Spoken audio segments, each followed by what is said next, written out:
ساحة للعلم كنا نلتقي والحب والإخلاص زاد قلوبنا نمضي إلى نور اليقين ونرتقي قمم الفلاح وتاجنا أخلاقنا. Assalamu alaikum warahmatullahi ta'ala wa barakatuh. Bienvenidos al programa Consultas Islámicas. Les recuerdo antes que nada las vías de contacto con el programa, que son a través de nuestra página Facebook o a través del correo de consultas@cordobainternacional.com. También lo pueden hacer durante este programa al número de teléfono 911730251.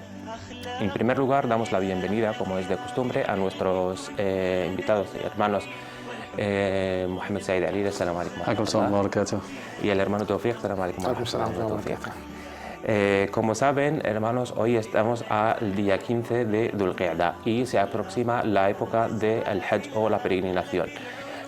Antes de nada vamos a tratar este tema con la definición de el Hajj. ¿Qué es el Hajj? Hermano Tawfiq, ¿qué es el Hajj?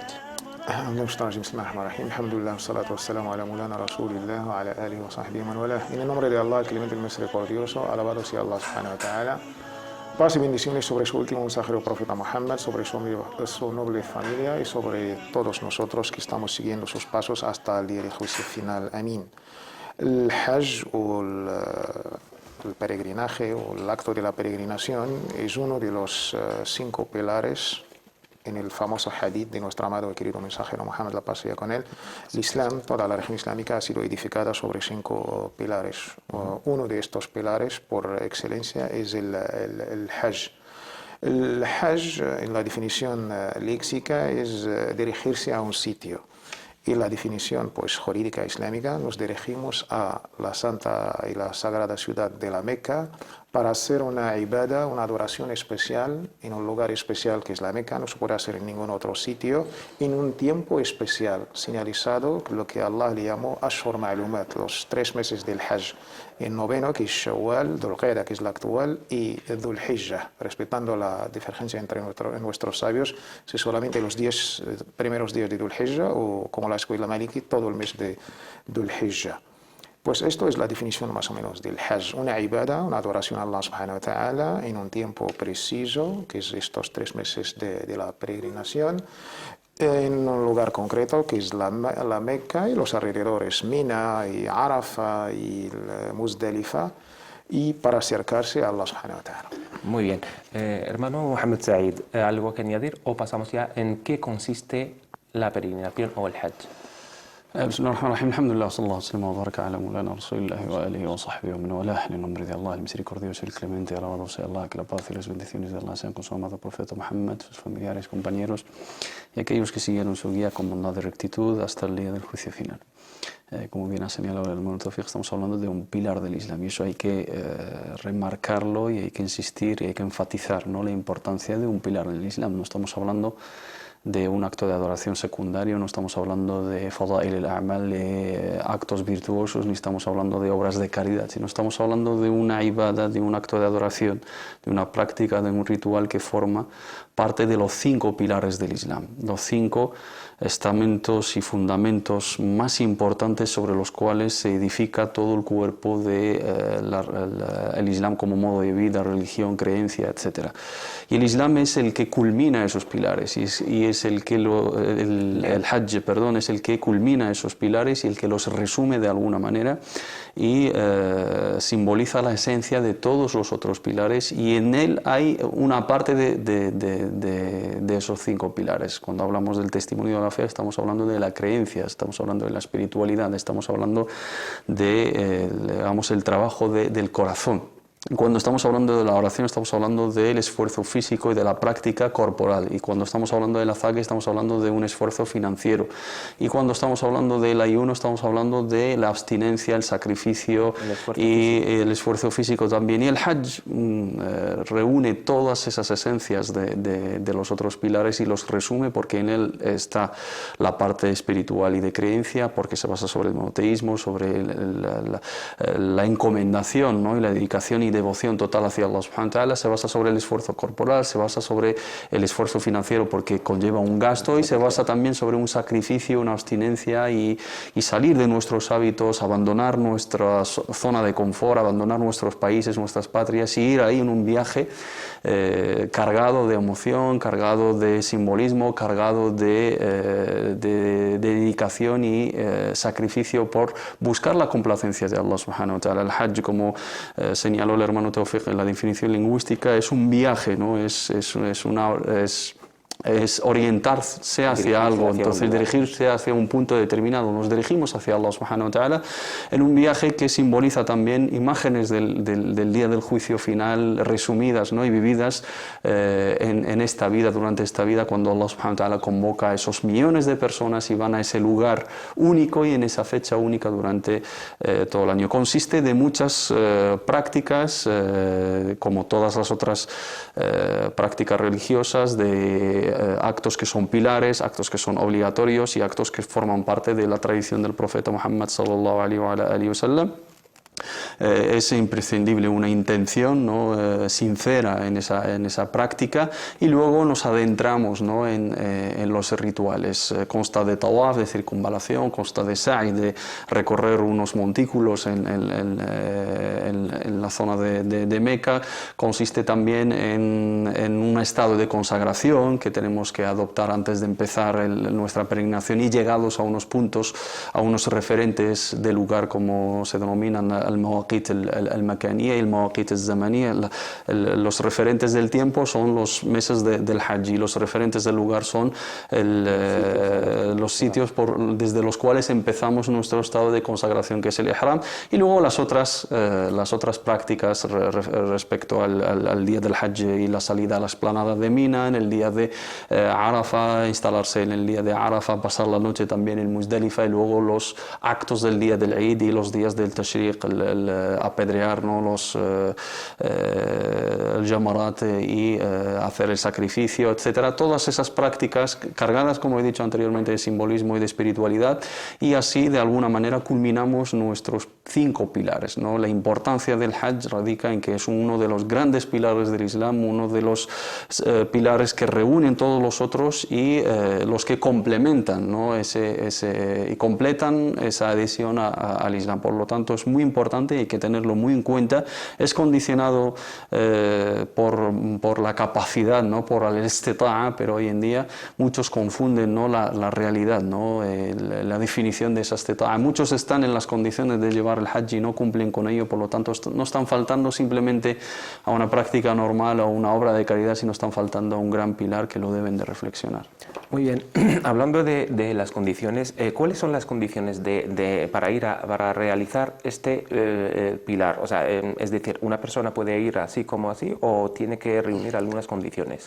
El profeta Muhammad sallallahu alaihi wa sallam, Allah subhanahu wa ta'ala en el Sagrado Corán nos dice: وَلِلَّهِ عَلَى النَّاسِ حَجُّ الْبَيْتِ مَنِ اسْتَطَاعَ إِلَيْهِ سَبِيلًا. Y para Allah subhanahu wa ta'ala es una obligación, en nuestro caso hacia Él, cumplir con esa obligación de la peregrinación para aquellos que tienen el poder o tienen la capacidad. Y el profeta Muhammad sallallahu alaihi wa sallam, cuando menciona los 5 pilares, también en el hadith Bunya al-Islamu ala khams wa hajjul bayti man istata'a ilayhi sabila. Y el profeta Muhammad sallallahu alaihi wa sallam nos explica esa istita'a, ¿no? Las dimensiones de esa capacidad en otro hadith. Y nos dice: man malaka zadan wa rahilatan تبلغه إلى بيت الله لكي يحج فلم يحج فلا عليه أن يموت يهوديا أو نصرانيا. الحديث está en Sunan al-Tirmidhi, narrado por el Imam Ali radiyallahu anhu arda. Dice el profeta Muhammad sallallahu alaihi wa sallam: aquella persona que posee una montura, o sea, un medio de transporte y una manutención que le facilita, ¿no? Y que le permite llevar a cabo la peregrinación y no lo hace, pues que elija que se muera como un no musulmán porque realmente no ha cumplido con los 5 pilares.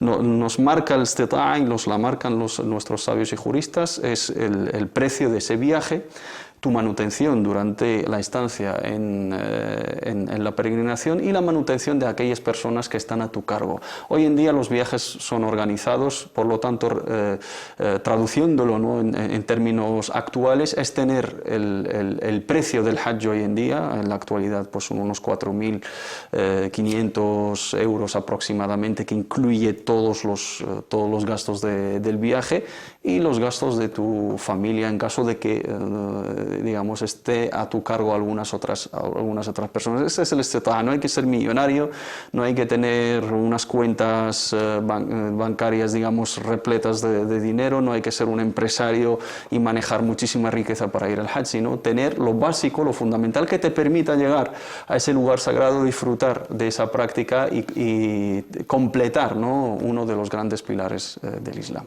Muy bien. Hermano Tawfiq, ¿algo que añadir a estas condiciones? Sí, en la misma línea que ha dicho el hermano Mohammed Said, pues como condiciones del Hajj, aparte de esta istita'a, pues nuestros sabios han hablado de algo que ya es obvio, pero vale la pena recordarlo. La primera condición hay que ser musulmán, esto ya se entiende, hay que ser de sano juicio y hay que, a partir de la edad de la pubertad. Esto es la edad de la responsabilidad, lo que llaman nuestros sabios sino teklif. Y luego, pues esta capacidad, en términos actuales, nuestros sabios lo han detallado pues primero, pues la capacidad económica. Y luego, pues salud, hay que estar, si estás enfermo, pues esto ya te más o menos te impide a realizar este pilar. Y luego algo importante, lo han deducido nuestros sabios de esta montura que habló nuestro profeta, que es la seguridad.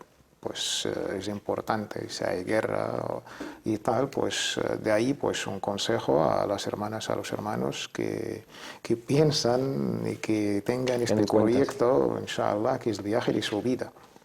Vale, muy bien. Hermano Mohammed Said, ¿cuántas veces el musulmán debe de realizar este pilar? ¿Una vez en su vida o cada cuánto? A ver, como obligación islámica, ¿no?, estipulada por el hadith del profeta Muhammad sallallahu alaihi wasallam y por el Sagrado Corán, es una vez en la vida, lo que se denomina Hajjat al-Islam, la peregrinación del Islam, un viaje en la vida que tenemos que hacerlo para completar, como he dicho anteriormente, esos 5 pilares, sobre todo si tenemos la capacidad de hacerlo. Pero aún así tenemos un hadith Qudsi, ¿no?, también, donde Allah subhanahu wa ta'ala dice: Inna abdan أصحت له جسمه ووسعت عليه في رزقه تمر عليه 5 أعوام ولا يفد علي لمحرم. Aquel siervo que le he dado salud, le he dado dinero, ha hecho la peregrinación en algún día, pero le he dado salud, le he dado dinero, riqueza, comodidad, bienestar, y han pasado 5 años y no ha sentido, ¿no?, esa nostalgia y esa necesidad de volver a visitar la casa de Allah subhanahu wa ta'ala, estar en esos lugares sagrados, es una persona, por decirlo de alguna manera, desgraciada, ¿no?, que no ha sabido valorar, ¿no?, esa experiencia y no ha sabido valorar los dones de Allah subhanahu wa ta'ala. Por eso se establece un periodo mínimo, ¿no?, para repetir oficialmente para aquellos países que tienen una cuota, e incluso en general, ¿no?, ahora para que te concedan un visado, si haces el Hajj una vez, pues no se te permite volver a hacerlo hasta pasados 5 años, ¿no?, teniendo en cuenta ese hadith del profeta Muhammad sallallahu alaihi wasallam. Jurídicamente es una vez en la vida, ¿no?, para cumplir con ese pilar, pero fuera de lo jurídico, no lo estipulado jurídicamente como norma, estamos hablando de un pilar del Islam y estamos hablando de una adoración repleta, como he dicho, de simbolismo. Estamos hablando de una conexión entre el presente y la historia, los lugares sagrados donde nació el profeta Muhammad sallallahu alaihi wasallam, donde empezó la revelación, donde anduvo el profeta Muhammad sallallahu alaihi wasallam, donde estuvieron los sahaba, donde bajaron los ángeles, donde frecuentaba el arcángel Gabriel al profeta Muhammad sallallahu alaihi wasallam, el lugar que han visitado todos los profetas a la hora de hacer la peregrinación. Está Maqam Ibrahim, está el Kaaba, que es el lugar más amado por Allah subhanahu wa ta'ala, y luego los otros sitios, ¿no?, al-Mashaa'ir, los lugares sagrados. Todos esos lugares y toda esa simbología y toda esa espiritualidad debe de representar algo muy importante en las prioridades del creyente, ¿no?, y que a la hora de ver las imágenes de Meca o de la mezquita del profeta Muhammad sallallahu alaihi wasallam sea algo diferente, algo que remueve sus entrañas y su corazón y que le llama, ¿no?, a visitar esos lugares sagrados, sobre todo a aquellas personas que han ido alguna vez. Y los que han ido y han saboreado, digamos, la dulzura, ¿no?, de estar en esos lugares sagrados, siempre tienen la intención de volver, y siempre que tienen la oportunidad, pues vuelven, y si han tardado, siempre lamentan el hecho de no haberlo hecho antes, sobre todo cuando han tenido más salud y cuando han tenido más tiempo para hacerlo, ¿no? Y capacidad, porque mucha gente lo atrasa, lo deja para más tarde pensando que es una práctica que hay que hacer al final de nuestra vida, porque así nos purificamos de nuestros pecados, pero lamentablemente se olvidan de una cuestión muy importante que es la capacidad física, la salud. Es una práctica que requiere mucho esfuerzo físico, mucho aguante, mucha fuerza, hace mucho calor, hay muchísima gente, aglomeraciones, movimientos, traslados, esperas, etcétera, y eso para que lo disfrutes tienes que tener una preparación física incluso, ¿no?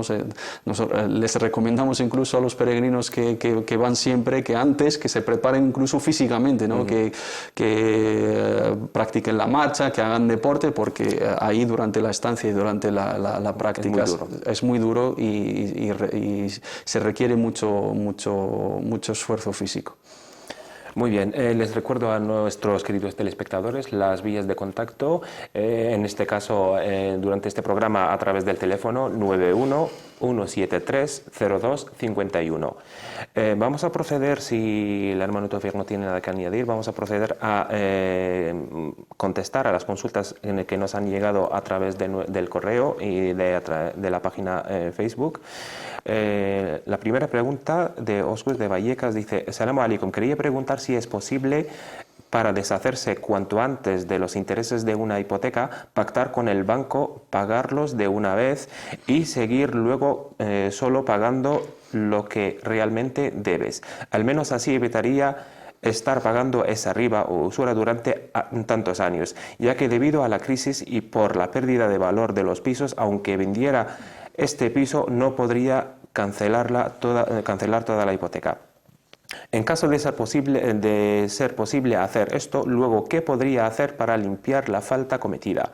Pues cuando adquirí la hipoteca no era consciente de la gravedad de este asunto. Gracias y bendiciones por vuestro servicio. Hermano Mohamed Said. A ver, aquí digamos esa alternativa que plantea la hermana o esa solución no resuelve el asunto de la deuda de alguna manera, sigue pendiente.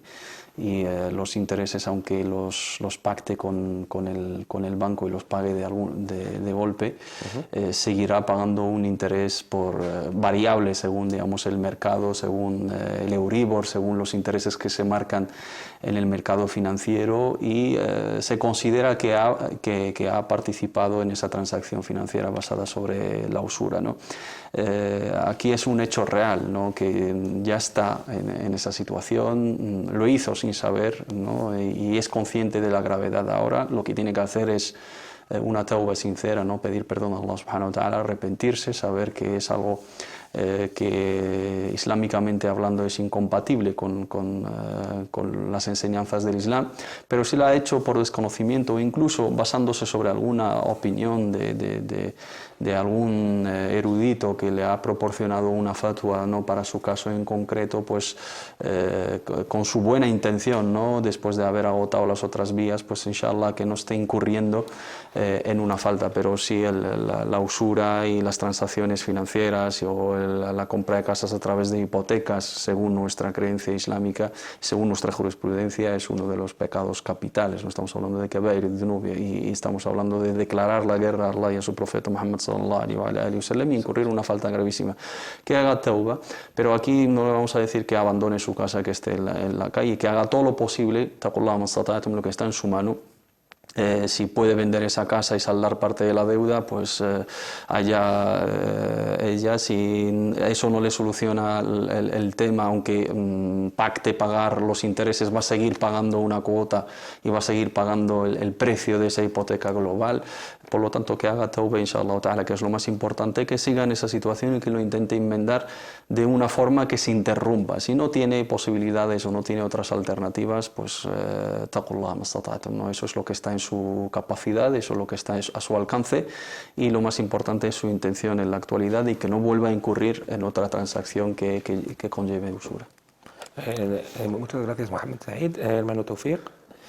Pasamos a la siguiente pregunta. Dice, otra pregunta: ¿puedo calcular una fidia que debo y luego comprar alimentos con ese dinero y llevarlos a una mezquita donde se reparten entre gente necesitada? ¿O a la fidia solo se puede pagar en dinero? Shukran. No se puede, incluso la norma era comida, era la fidia en los textos de nuestro amado y querido mensajero Muhammad sallallahu alaihi wasallam, hablaba en sus términos económicos de su época. Luego se valoró en dinero, que el hermano pues, o la hermana pues, si quiere comprar comida, entregarla a los necesitados a través de esta mezquita, pues no hay ningún problema. Muy bien, hermano Mohamed. Sí, en la misma línea. Es la misma línea, vale. Pasamos a la siguiente pregunta. Antes de eso vamos a recordar a nuestros telespectadores el teléfono del programa 91 173 0251. La siguiente pregunta nos viene de Surur, dice: Salamu alaikum, he hecho una operación para extraer una muela de juicio y me han dicho que no puedo enjuagarme la boca durante 24 horas. Por lo que mi pregunta es: ¿cómo hago la ablución sin enjuagarme la boca? ¿Es lícito o ilícito? Muchas gracias. Tiene que saber que para el Jumhur, para la mayoría de las escuelas jurídicas, el tema de enjuagarse la boca, lo que denominamos en árabe al-madmada en el wudu, no forma parte de los actos obligatorios al wudu, de la ablución, sino de los sunan, salvo la escuela hanbalí, que para ellos es un acto obligatorio porque forma parte de la cara. Las otras escuelas jurídicas limitan fara'id al-wudu a las partes mencionadas, las obligaciones de la ablución, a las partes indicadas en la ley coránica. Ya ayyuhalladhina amanu idha qumtum ila as-salah faghsilu wujuhakum wa aydiyakum ila al-marafiq wamsahu bi ru'usikum wa arjulakum ila al-ka'bayn. Por lo tanto, sería la intención, sería lavarse la cara, lavarse las manos hasta los codos, pasar la mano mojada por la cabeza y lavarse los pies. Estos serían los actos obligatorios. Todo lo demás entraría en el apartado de sunan al-wudu, los actos recomendables o los actos que forman parte de la tradición profética. En el caso de que ella no pueda enjuagarse la boca por esta necesidad o por cualquier otro motivo, por olvido o lo que sea, no afecta la validez de su ablución acorde a la opinión de la mayoría de las escuelas jurídicas, exceptuando, como he dicho anteriormente, la escuela hanbalí, que considera que enjuagarse la boca en el wudu, en la ablución, es obligatorio porque forma parte de al-wajh. Cuando Allah dice faghsilu wujuhakum, dicen que al-madmada al-istinshaq, enjuagarse la boca y sonarse la nariz, pues forma parte de esa cara y hay que lavarlo, y tiene el hukm del lavado, del ghusl, pero la opinión certera o sólida aquí y más coherente es que es sunna, por lo tanto ella está exenta de responsabilidad y su ablución es totalmente correcta. Muy bien, hermano Tawfiq, algo que no. Vale, pasamos a la siguiente pregunta de Salwa. Dice: Salamu alaikum, quería preguntar si es lícito leer alguna sura cuando se visita al muerto en la tumba, y si es así, ¿cuál sería? Y también si es lícito escribir alguna sura en la tumba y cómo debería ser la decoración de esta. Sobre el tema de la lectura del Corán sobre nuestros difuntos, es un tema bastante polémico entre nuestros sabios. Hay unos que lo permiten, otros no. Yo sostengo la opinión que de las escuelas o los sabios que lo permitan, siguiendo pues grandes sabios. Actualmente la referencia de Sheikh al-Uthaymin, uno de ellos, para tener una referencia.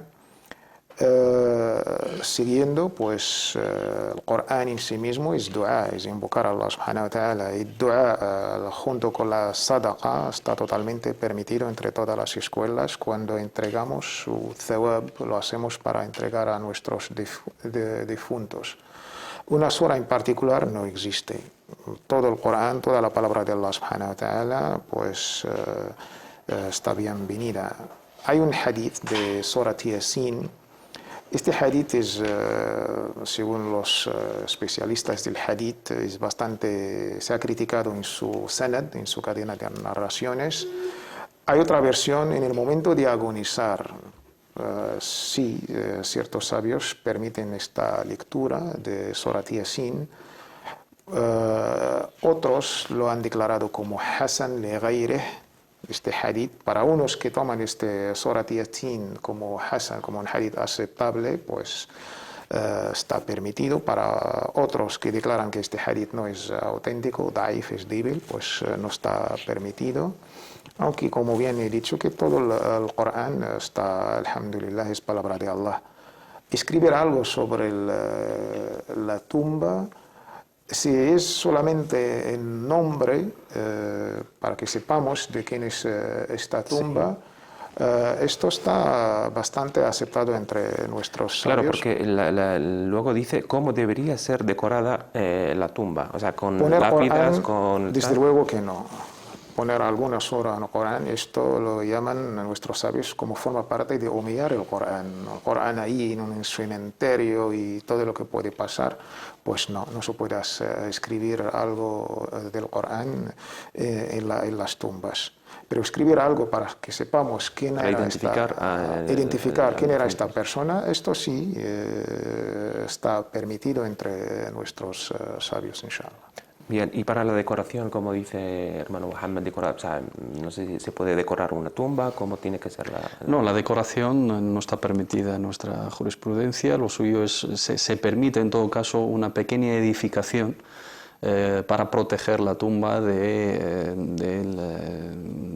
la lluvia, del tiempo, digamos, de las condiciones climatológicas, ¿no? Porque con el tiempo se puede descomponer, se puede destruir, se puede perder, ¿no? Se puede mover, por lo tanto se permite edificarla con algo muy, digamos, limitado, que sea bajo, que no sea muy notable, y evitando cualquier tipo de adorno, porque es totalmente incompatible. Una tumba que recuerda el día del juicio final, que nos recuerda, digamos, la vida puente, ¿no?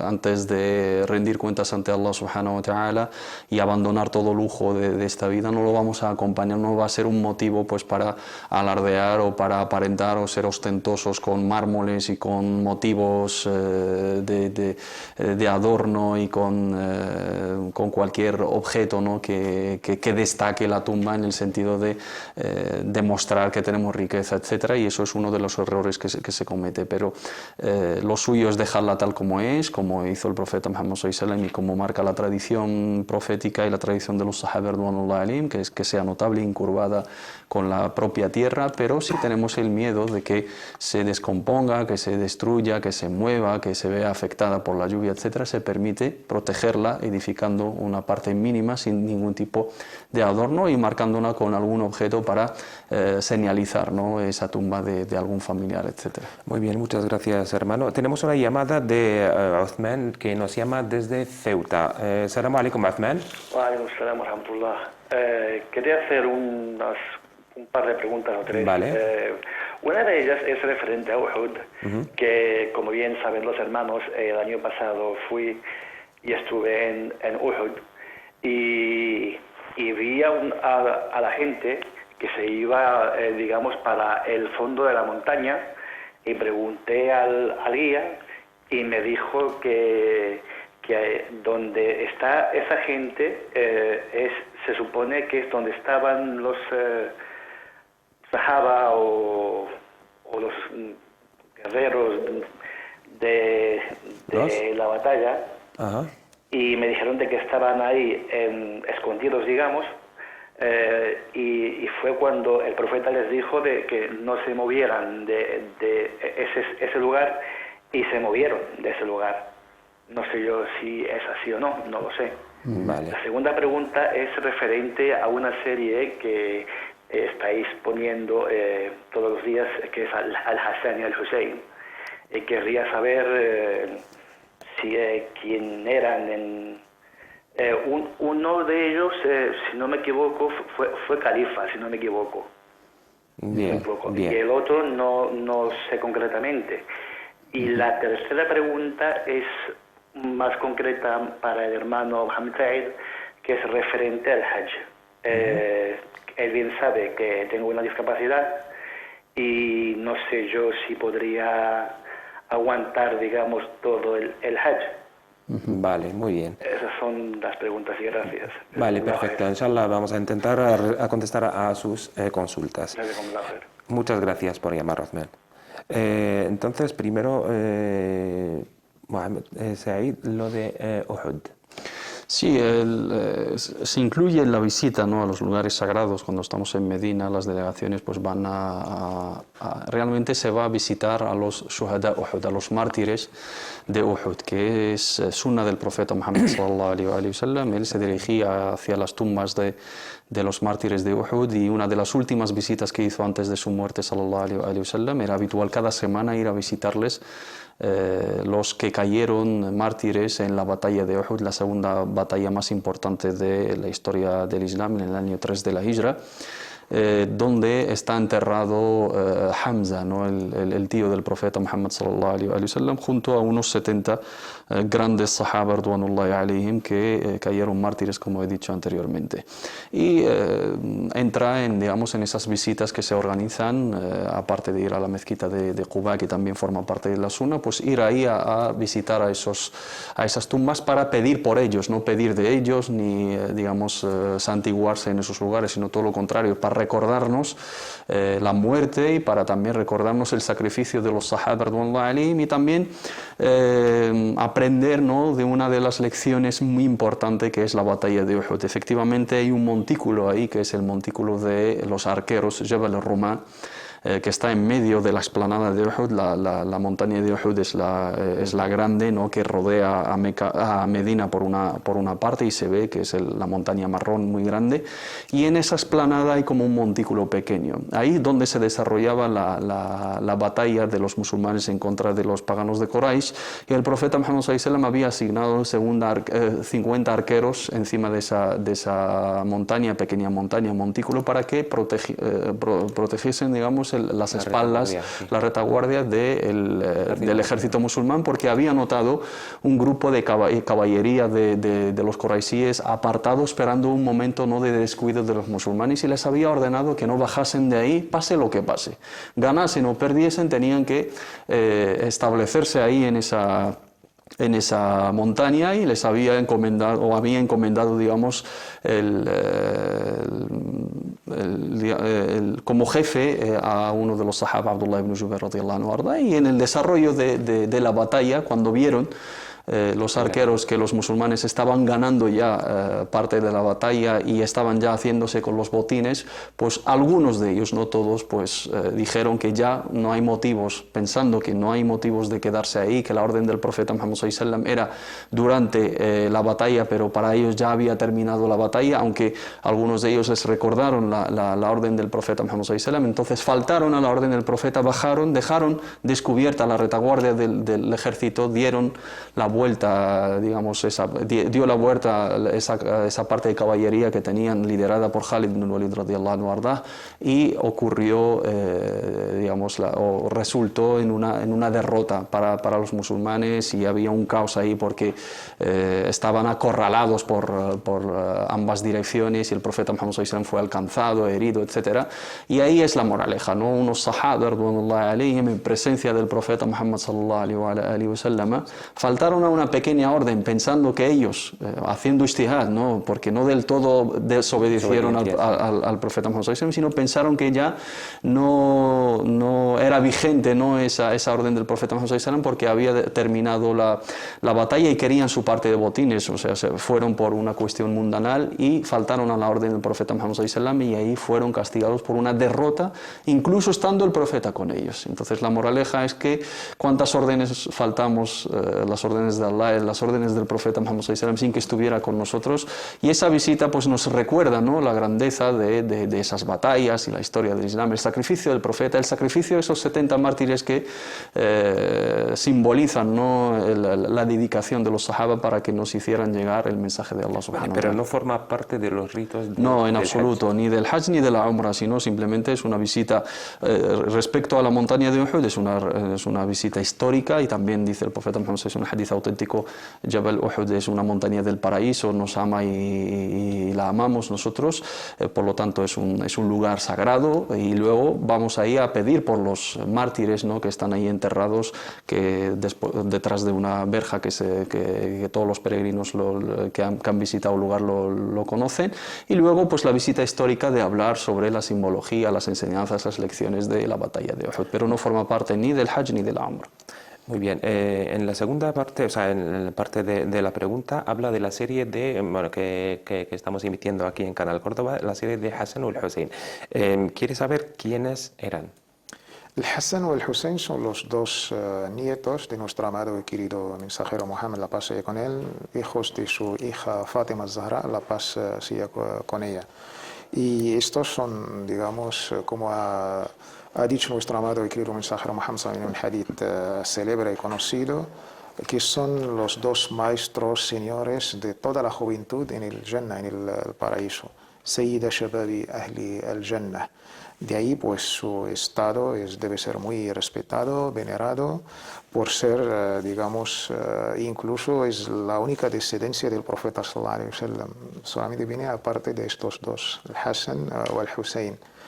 Pero siempre lo correcto, ser nietos del profeta sallallahu alaihi wasallam no le da un estatuto especial. Son también siervos de Allah como todos y deben esforzar y deben adorar a Allah subhanahu wa ta'ala.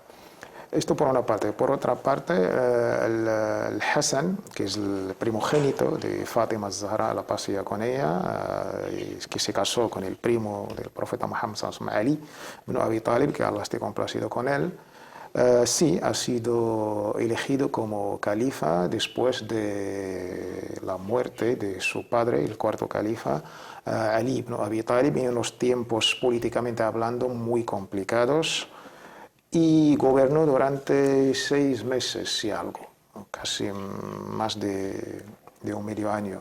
Pero en los tiempos políticos, el status quo, casi pues inicios de una guerra civil que va a pasar después. Pero él, haciendo cumplir otra profecía de nuestro amado y querido profeta y mensajero de Allah, Muhammad sallallahu alaihi wasallam, decía que mi hijo, en árabe nieto es hijo, para que entendamos, mi hijo es un maestro, es un señor, es un noble, y va pues a hacer las paces entre dos comunidades grandes de la Umma, de los musulmanes. Y esto, subhanallah, pues se cumplió, pues después de la muerte mártir Ali ibn Abi Talib, que Allah esté complacido con él, hubo este problema entre los musulmanes. Ali, su opinión era primero una estabilidad política, luego castigar a los asesinos del anterior califa Uthman. Por otro lado, el otro ijtihad, la otra opinión de Muawiyah ibn Abi Sufyan, que Allah esté complacido con los dos, él pensaba que primero castigar los criminales que han cometido este crimen, matar y asesinar al tercer califa, y este desacuerdo pues al final llegó a una guerra entre los dos, Muawiyah en Damasco y Ali en Medina. Luego, por los problemas, se cambió al Kufa, que era su capital. Y después de todo esto, pues el Hassan llegó al poder en estas circunstancias. Pero él, prefiriendo la estabilidad política, la seguridad, la paz, en vez de derramar una gota de sangre, dejó el poder y llamó a Muawiyah y se firmó este paz que en este año pues Allah subhanahu wa ta'ala a todos los musulmanes y han seguido pues la sunna del profeta, que es debemos unirnos a pesar de cualquier los problemas, y de ahí ha sido llamado como Amu, el año del Jama'a, el año de sunna o el Jama'a, el año de seguir la sunna del profeta, de unirnos y de pues alejarnos de cualquier desviación y de cualquier división. El Hussein, por otro lado, es su hermano menor. Los dos son, como bien he dicho, son muy importantes y amamos a estos nietos. Su amor es como un acto de adoración para Allah subhanahu wa ta'ala, porque forman parte de la Ahlul Bayt, de esta casa noble del profeta Muhammad sallallahu alaihi wasallam. Y la casa Ahlul Bayt no se limita en el Hassan o el Hussein y Fátima, sino entran todas las madres de los creyentes, Ummahat al-Mu'minin, y con otros también hay un debate jurídico entre nuestros sabios. Pues el Hussein, en unos momentos políticos después de la muerte de Muawiyah ibn Abi Sufyan, hubo unos problemas políticos y al final el Hussein pues lideró una oposición al segundo califa de la dinastía Umayyí, que era Yazid, por pues, unos problemas que habían en la época. Hay que estar en este contexto. Nosotros en el siglo XXI pues, no podemos entender ciertas cosas. Pues esta oposición llegó por falta de diálogo, por muchísimas razones, a una guerra. entre el gobernador de Irak en aquellos tiempos. Hay que saber que no había medios de comunicación entre Damasco y entre el Irak, pero al final, en el año 62 de la Híjira, pues cayó el Hussein, pues mártir, por un error gravísimo, una de las catástrofes que pasaron en la historia del Islam y los musulmanes, y de ahí pues sabemos la gravedad de este asunto, pero pedimos misericordia por todos nuestros, digamos, nobles compañeros, sabios, la casa del profeta Muhammad sallallahu alaihi wasallam, y amarlos forma parte, como he dicho, de adorar a Allah subhanahu wa ta'ala. Muy bien, muchas gracias, hermanos. Hemos llegado bueno, vamos a hacer una pequeña pausa y después de la pausa contestaremos al tercer punto de la pregunta. No se vayan. في ساحة للعلم كنا نلتقي والحب والإخلاص. Salam alaikum de nuevo. Vamos a continuar con el programa, la segunda parte del programa. Antes les recuerdo las vías de contacto con este programa. El teléfono durante la emisión del programa 91 173 02 51 o a través de Facebook Consultas Islámicas o a través del correo consultas@cordobainternacional.com. Mohamed Aliresh, hemos dejado el tercer punto de la pregunta que ha hecho Osman desde Ceuta, que es sobre su discapacidad. Sí, sabemos que el Hajj, como hemos dicho anteriormente, tiene una condición, y de que aquella persona que quiere llevarlo a cabo tiene que tener istita'a, ¿no? Tanto financiera, o sea, una capacidad financiera, una capacidad física, y también tener la posibilidad a nivel de tiempo, a nivel de compromisos, etcétera, y poder llevarlo en las mejores condiciones. Para los hermanos que tienen, digamos, ciertas dificultades de salud, cierta discapacidad o ciertas complicaciones que puedan convertir, ¿no?, esa experiencia del Hajj en algo muchísimo más costoso, pues jurídicamente ellos están exentos de obligatoriedad, ¿no?, de responsabilidad jurídica y moral si ellos no lo llevan a cabo, porque no están en las condiciones de hacerlo. Pero si ellos optan por hacerlo, si tienen, digamos, cierta capacidad, sabiendo que va a conllevar una dificultad y una carga física, hoy en día, alhamdulillah, están habilitados, digamos, los accesos para personas con silla de ruedas, lugares específicos para hacer la circunvalación con silla de ruedas, para hacer el sa'i, etcétera. Hay facilidades a la hora de los traslados, pero hay que tener en cuenta que se necesita de un acompañante, se necesita de un grupo, ¿no? Si el hermano tiene la posibilidad, inshallah ta'ala, de ir con una expedición, con un grupo de personas que le pueden ayudar, que le pueden cuidar, puede llevarlo a cabo, inshallah ta'ala, si él opta por ello, porque va a conseguir muchísima recompensa y va a tener muchísimas hasanat, inshallah ta'ala. Igual el estar en esos lugares sagrados, estar en el día de Arafa, en la explanada de Arafa, que es un día en el cual ciertamente Allah subhanahu wa ta'ala responde a las súplicas, los lugares sagrados, más sagrados, ¿no?, en este universo y más sagrados en el Islam, que es Meca, que es el Kaaba, que es el Mashair, ¿no?, el Mash'ar al-Haram, Arafa, Mina, Muzdalifa, la mezquita del profeta Muhammad sallallahu alaihi wasallam, hacer dua ahí, pues igual es una puerta, ¿no?, para que Allah subhanahu wa ta'ala le conceda esa cura y le alivie, y que sea, inshallah, un antes y un después en su vida. Pero si no puede, no se ve capacitado ni tiene esas fuerzas, jurídicamente está exento de responsabilidad, teniendo en cuenta que ciertos actos en el Hajj, aunque no pueda hacerlos, llevarlos a cabo, que haga lo más importante, y aquellas cosas que forman parte de sunan o ciertas wajibat, puede delegar, puede hacer el tawqil estando él ahí, por ejemplo, el tema del jamarat o el tema de Ayyam al-Tashriq, ¿no?, cuando estamos en las tiendas de campaña de Mina para tirar las jamarat después del Eid. Eso se lo puede hacer otra persona, pero el tema del tawaf, el sa'i, hoy en día es fácil, aunque sea en silla de ruedas, pero jurídicamente no tiene la obligación. Muy bien, muchas gracias, hermano Mohamed Said. Vamos con la siguiente pregunta que nos ha hecho Suad. Dice: Assalamu alaikum, ¿se puede rezar en una habitación donde hay fotos y cuadros colgados aunque se queden atrás? El tema de las fotos la hemos tratado, es un tema divergente entre nuestros sabios, pero cuando hablamos de las fotos hay que tener el contexto actual, no el contexto de la época del profeta sallallahu alaihi wasallam. Los hadices que hablaron de las fotos y su prohibición, nuestro amado y querido mensajero se refería a estatuas, para entendernos que tenían sombra y todo. Y cuando hablamos de fotos de cosas, digamos, halal, lícitas, no hablamos de fotos de otras cosas. Y la opinión de las escuelas o los sabios que prohíben las fotos, pues no se puede rezar. Aunque no es una condición de validez o invalidez, aunque rezando, según esta opinión, el salat es sahija, porque no ha incurrido a no ha faltado a un pilar. Pero la otra opinión, que opinan que las fotos de cosas correctas e ilícitas están permitidas, pues no hay ningún problema de rezar ahí. Incluso ellos piensan que la manera de ponerlos arriba es una manera de humillar a estas fotos y estas cosas. Entonces estas dos opiniones pues se valoran. Muy bien. Vamos con la siguiente pregunta. Dice: Assalamu alaikum wa rahmatullah.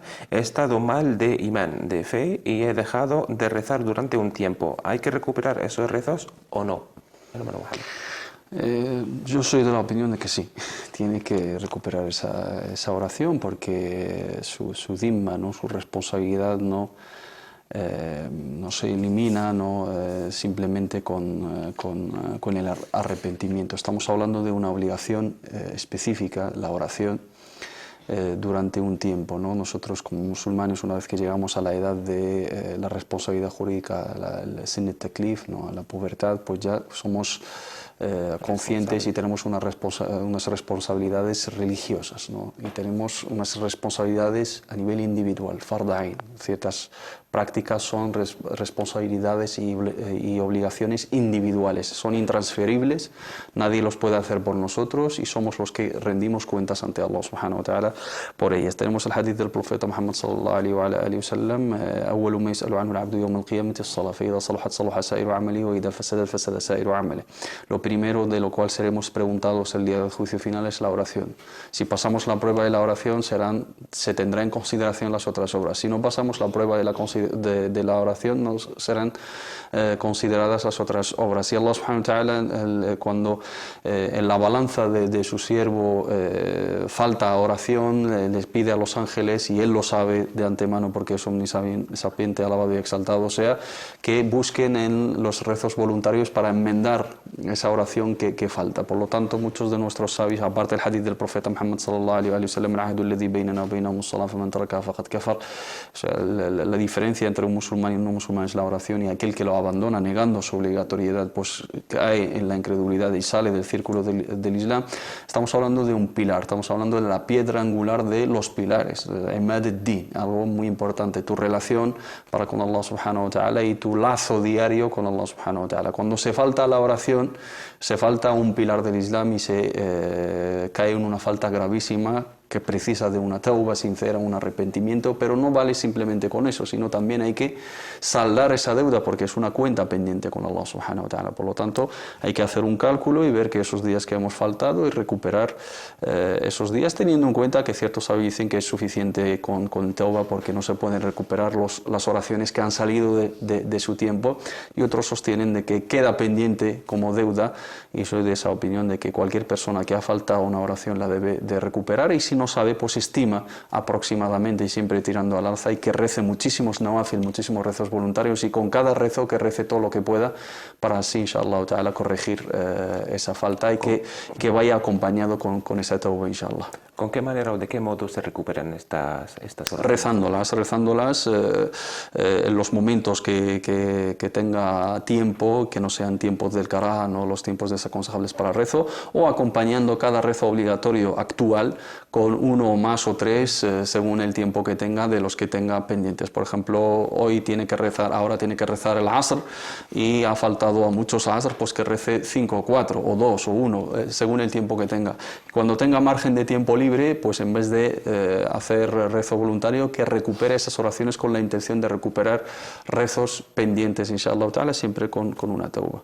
Muy bien, muchas gracias, hermano Mohamed Said. Vamos con la última pregunta y espero que, que sea breve.